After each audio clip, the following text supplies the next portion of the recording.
Over to Secretary Pete Buttigieg. Thanks very much, Secretary. Good afternoon. We're delighted as we see the 6-month anniversary of the chilly and sunny day when the President signed the infrastructure law to note that infrastructure weeks without results are officially behind us, and an infrastructure decade is very much underway.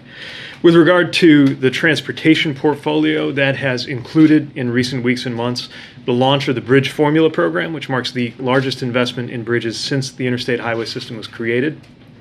The release of formula funds from what is now the largest public transit investment in U.S. history underway to modernize and expand services to connect people to jobs, schools, groceries, hospitals, and more. And major investments going out toward rural communities for modernizing their roads, bridges, transit ports, airports, and more.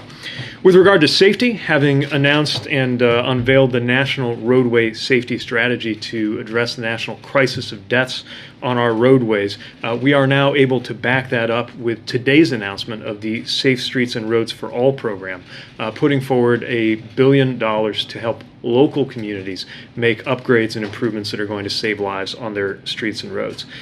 We also know that this work is going to bear on the long-term resilience of our supply chains. Part of what was at stake when we awarded the largest round of port infrastructure development program grants ever, supporting upgrades, new docks and berths, rail lines going onto ports and more, and have designated new marine highways.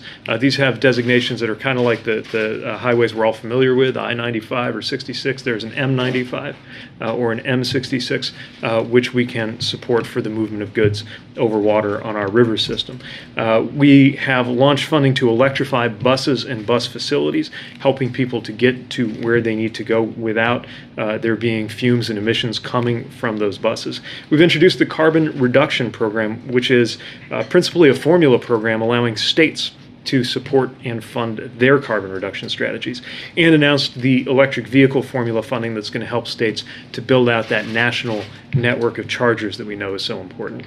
So this is just the beginning, but we have already been able to get a lot out the door in these 6 months, and we know that we will be creating good-paying jobs along the way. Folks across the country are seeing the summer construction season arrive in terms of the cones, the barrels, the hard hats, and the shovels turning, and there's going to be a lot more where that came from. And with that, it's my pleasure to hand it over to someone we are collaborating very closely with regard to electric vehicles, Secretary of Energy Jennifer Granholm. To what degree are you seeing challenges with increased costs in the months since this law was enacted, and any worker either shortages or kind of slow return to work in some of the processing where you have distributed money? How are you seeing those real world hurdles having an impact on how you're implementing? Yeah, both of these are very real challenges. I was just speaking with a governor today about this, trying to get a sense of what they're seeing on the ground, especially as they're starting to look for the bids that come in and how much they reflect increases in costs.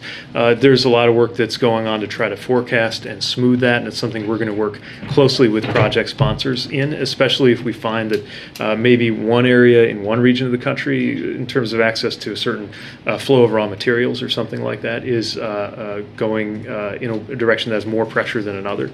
What can we do to help coordinate or rebalance? On the workforce piece, this is one of the reasons why workforce is specifically contemplated in a lot of our programs. So for example, in our bus programming, there's actually a requirement that a certain amount of funding that goes to a transit agency goes specifically to workforce development. And we were just with the community college in Cuyahoga County that has a relationship between the transit authority and the community college in order to create that pipeline. That's going to happen across the transportation space, and I think construction more broadly. It's one of many, many reasons we're looking at things like local hire, broadening the participation of workers, including working parents, women, workers of color who haven't always been included. We're doing that not just because it's the right thing to do in terms of equitable wealth creation. We're also doing it because we won't succeed in delivering if we leave any talent on the table. Do you think any of the cost issues are threatening any of the projects?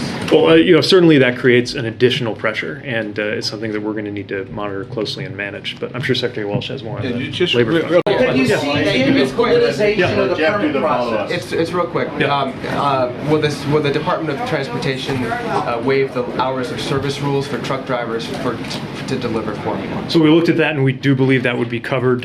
We can reiterate that determination as needed. Look, the more we see, this is principally an issue of production more than goods movement, but anytime we see an indication that goods movement is becoming a limiting factor, we'll do anything we can to tear down obstacles. What is it about the pilot shortage?